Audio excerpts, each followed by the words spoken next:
Without clinging to a personal identity, the mind cannot cause you any problems, for you start to see yourself beyond the sense of personhood, beyond name and form.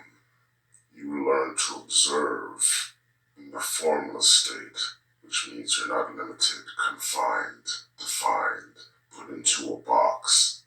You're no longer in a position where you're defending, protecting, attaching, or picking sides. You don't get caught up. You can see things clearly as it is. There's no sense of fear or insecurities to dominate your focus, to turn your attention away from the truth. You're no longer seeking external validation. This leaves you open. You create the space to receive grace. You can consider things from all different angles, different possibilities, because you're infinitely flexible. And with that, you can hone in on your innate wisdom and creativity. You no longer fall for the scare tactics that your collective psychosis tries to put on you. You figure things out and you can move forward within the knowing of who you are as a self-actualized being. You're now in a position where you're going to be throwing caution to the wind and being less calculated in the decisions that you make. You're not going to be doing things in unawareness, which means you're going to be in a much more grounded, centered position.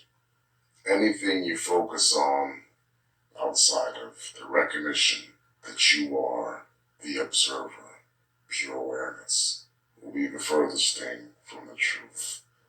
That must be first before anything else can be put into place. For your ego will always have a biased agenda.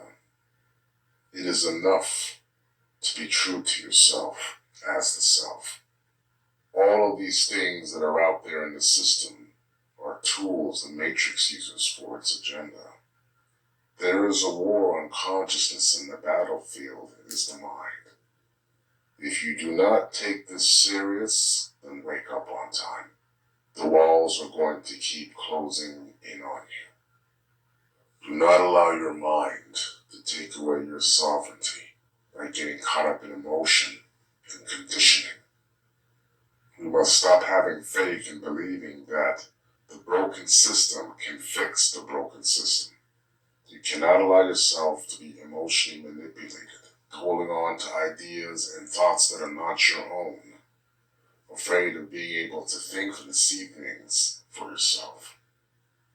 Everything that you see in the ego matrix is there as a test to create adversity, to help you grow, become wiser, to expand your awareness. You use it for the purpose that it was designed for, no matter how challenging the circumstances are, no matter how difficult the experiences appear to be. Do not allow your mind to take over and interpret your reality with negative judgments. Do not project your fears, your anger, expectations onto the hall of mirrors. They're only a reflection of your inner state. Do not allow your mind to run amok, creating narratives that constantly put you into the box of the I, me story. Everything that tells you that you're too weak, you're not strong enough, you're not good enough, are all fear-based thoughts that are being observed in the deeper aspect of yourself that is untouched by these thoughts. See them as they are. Recognize that the more power you have over the illusions, the less the illusions have power over you. And this is self.